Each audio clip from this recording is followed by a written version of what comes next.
చేతి వరకు వచ్చిన దాన్ని నోటి దాకా తెచ్చుకుని లాస్ట్ మినిట్ లో ప్రత్యర్థులకి ఎలా అప్పగించాలో కాంగ్రెస్ కి తెలిసినట్టుగా ఇంకెవరికి తెలియదేమో. ఈజీగా గెలుస్తాం అనుకున్న చోట బోర్లా పట్టం, సొంత కూటమి ఎమ్మెల్యేలే హ్యాండ్ ఇవ్వడం కాంగ్రెస్ కి మాత్రమే అలవాటైందేమో. మొన్న మధ్యప్రదేశ్ లో మీనాక్షికి తగిలినట్టుగానే జార్ఖండ్ లో కూడా షాక్ తగిలింది. ఎన్డీఏ ఆడిన మైండ్ గేమ్ కి రిటైర్డ్ హట్ గా వెనుతిరిగింది కాంగ్రెస్. రాజ్యసభ ఎన్నికల్లో కాంగ్రెస్ పార్టీకి వరుస ఎదురుదెబ్బలు తగులుతున్నాయి. గెలుపు ఖాయమనుకున్న స్థానాల్లో సైతం చతికిలబడుతూ వరుస ఓటములను మూటగట్టుకుంటోంది కాంగ్రెస్ పార్టీ. మొన్న మధ్యప్రదేశ్ లో ఈజీగా గెలిచేస్తారనుకున్న మీనాక్షి నటరాజన్ కు గట్టి ఎదురుదెబ్బ తగలగా, ఇప్పుడు తాజాగా జార్ఖండ్ లోనూ దాదాపుగా విజయం ఖాయమనుకున్న కాంగ్రెస్ అభ్యర్థి ప్రణవ్ ఝా ఘోర పరాజయాన్ని చవిచూశారు. తగినంత బలం లేకపోయినా బరిలోకి దిగిన స్వతంత్ర అభ్యర్థి పరిమళ్ నత్వానీ క్రాస్ ఓటింగ్ తో అనూహ్య విజయాన్ని అందుకున్నారు.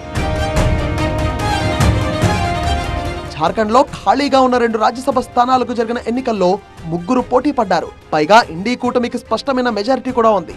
జేఎంఎం అభ్యర్థి బైద్యనాథ్ రామ్ 30 ఓట్లతో సులువుగా గెలిచారు. అయితే 2వ స్థానం నుంచి బరిలోకి దిగిన కాంగ్రెస్ అభ్యర్థి ప్రణవ్ ఝా విజయం కూడా నల్లేరుపై నడకే అనుకున్నారంతా. కట్ చేస్తే సీన్ రివర్స్ అయింది. సొంత కూటమిలోని భాగస్వామ్య పక్షాలైన ఆర్జేడీ, సిపిఐఎంఎల్ కాంగ్రెస్ కు షాక్ ఇచ్చాయి. క్రాస్ ఓటింగ్ కు పాల్పడి కాంగ్రెస్ ను ముంచేశాయి. దీంతో కేవలం 20 ఓట్లు మాత్రమే సాధించిన కాంగ్రెస్ అభ్యర్థి ప్రణవ్ ఝా ఓటమి పాలయ్యారు. ఈ ఎన్నికల్లో అసలైన హైలైట్ ఎన్డీఏ వ్యూహం.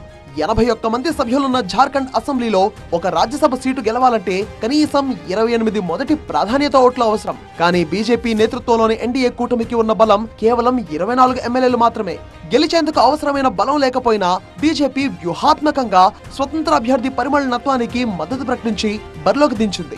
అనుకున్నట్లుగానే అధికార కూటమిలోని అసంతృప్త ఓట్లను తన వైపు తిప్పుకోవడంలో నత్వానీ సఫలీకృతమయ్యారు. ఆర్జేడీ, సిపిఐఎంఎల్ ఎమ్మెల్యేల మద్దతుతో ఆయన మ్యాజిక్ ఫిగర్ 28 ఓట్లను సాధించి సంచలన విజయాన్ని నమోదు చేశారు. దీంతో నత్వానీ 4వసారి రాజ్యసభలో అడుగు పెడుతున్నారు.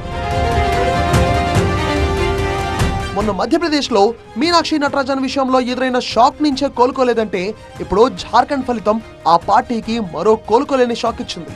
ఈ పరాజయంపై జార్ఖండ్ కాంగ్రెస్ తీవ్ర ఆగ్రహం వ్యక్తం చేసింది. ఆర్జేడీ, సిపిఐఎంఎల్ తమకు నమ్మక ద్రోహం చేశాయని మండిపడింది.